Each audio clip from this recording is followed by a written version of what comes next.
ইন্নাল হামদুলিল্লাহ ওয়াসসালাতু ওয়াসসালামু আলা রাসূলিল্লাহ ওয়া আলা আলিহি ওয়া আসহাবিহি আজমাইন। মঞ্চে উপবিষ্ট জাতীয় নেতৃবৃন্দ, উপস্থিত সাংবাদিক বন্ধুগণ, আসসালামু আলাইকুম ওয়া রাহমাতুল্লাহি ওয়া বারাকাতুহু।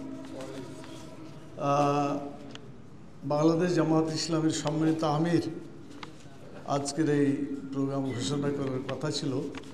জরুরি ভিত্তিতে উনি দেশের বাইরে থাকার কারণে এই দায়িত্বটা আমাকে পালন করতে হচ্ছে।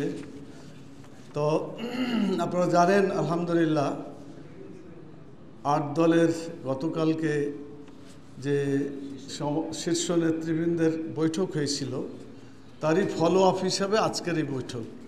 বিস্তারিত কথা আমাদের সম্মানিত সেক্রেটারি জেনারেল, সাবেক এমপি জনাব অধ্যাপক মিয়া গোলাম পরোয়ার তিনি কিছু বলেছেন, পরে আরও কিছু বিস্তারিত বলবেন। আমি শুধু ফলো আপের আজকের যে শীর্ষ নেতৃবৃন্দ বসে কর্মসূচি নেওয়া হয়েছে, সেই কর্মসূচি আপনাদের কাছে পেশ করছি।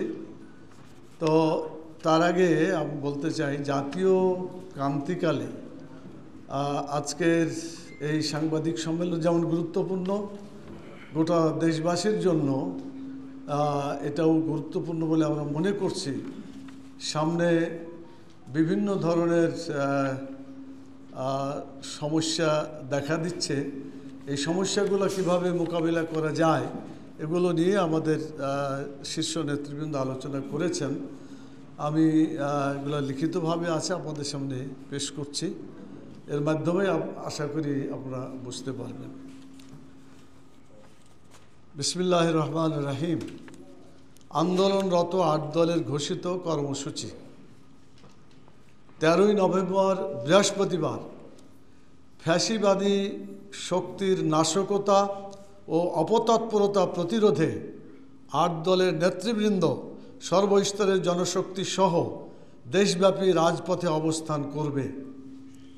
একই সাথে ফ্যাসিবাদ বিরোধী সকল দেশপ্রেমিক শক্তিকে আমরা রাজপথে নেমে আসার আহ্বান জানাচ্ছি। 14ই নভেম্বর শুক্রবার জুলাই জাতীয় সনদ বাস্তবায়ন আদেশ জারি ও জাতীয় নির্বাচনের পূর্বে গণভোট আয়োজন সহ 5 দফা দাবিতে দেশব্যাপী জেলা ও মহানগর পর্যায়ে বিক্ষোভ মিছিল অনুষ্ঠিত হবে। 16ই নভেম্বর রবিবার আন্দোলনরত 8 দলের শীর্ষ নেতাদের বৈঠক সকাল 11টায় অনুষ্ঠিত হবে। বৈঠক শেষে আলফালা মিলনায়তনে দুপুর 12টা 30 সংবাদ সম্মেলন অনুষ্ঠিত হবে।